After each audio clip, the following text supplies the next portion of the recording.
सिद्धारामजी म्हेत्रे यांच्या 65व्या वाढदिवसानिमित्त दुधनीचे सामाजिक कार्यकर्ते आझमभाई शेखजी व मुबारकभाई कोरबू यांच्या वतीने नगरपरिषद उर्दू प्राथमिक शाळा नंबर 1 अक्कलकोट येथे विद्यार्थ्यांना वही, पेन आदी शैक्षणिक साहित्याचे वाटप करण्यात आले. श्री स्वामी समर्थ मंदिर परिसर येथे सलगर जिल्हा परिषदेत सदस्य शिवराज म्हेत्रे यांच्या हस्ते पाणपोईचे उद्घाटन करण्यात आले. ग्रामीण रुग्णालयातील गरजू व निवासी रुग्णांना फळे वाटप दुधनी नगराध्यक्ष प्रथमेश म्हेत्रे यांच्या हस्ते करण्यात आले. अक्कलकोट शहरातील झोपडपट्टी परिसरात दुधनी येथील सामाजिक कार्यकर्ते आझम शेखजी यांच्या हस्ते फळ व बिस्किट वाटप करण्यात आले. या कार्यक्रमाचे सूत्रसंचालन मोहसिन मोकाशी यांनी केले.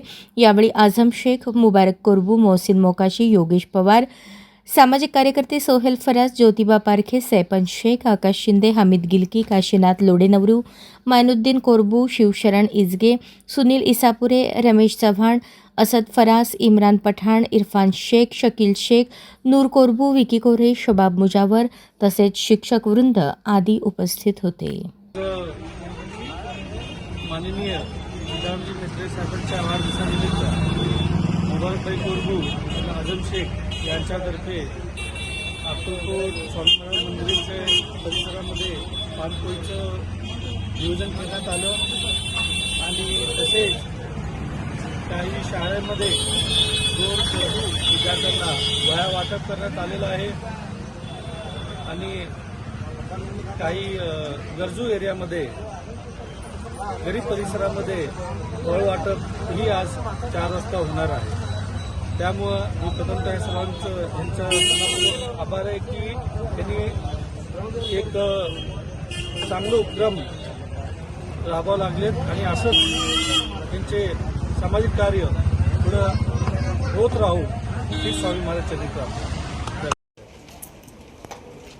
आज राज्याचे माजी गृहराज्यमंत्री सिद्धारामजी म्हेत्रे साहेब यांच्या 65व्या वाढदिवस निमित्त आज आपण ग्रामीण रुग्णालय अक्कलकोट येथे आलेलो आहोत.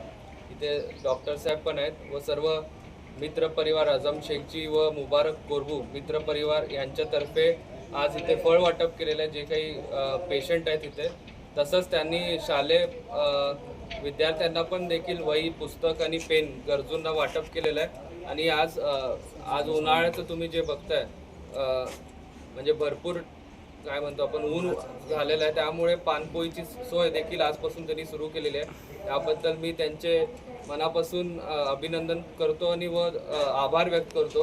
कारण की ज्या गरजूंना खरंच गरज असते त्यांच्या समवेत आज आपण वाढदिवस साजरा केला. नक्कीच साहेबांना देखील याच्याबद्दल अभिमान आहे आणि आम्हाला देखील. त्यामुळे धन्यवाद. अशाच नवनवीन अपडेटसाठी जनता राज्य न्यूज चॅनलला सबस्क्राईब करा, लाईक करा आणि शेअर करायला विसरू नका.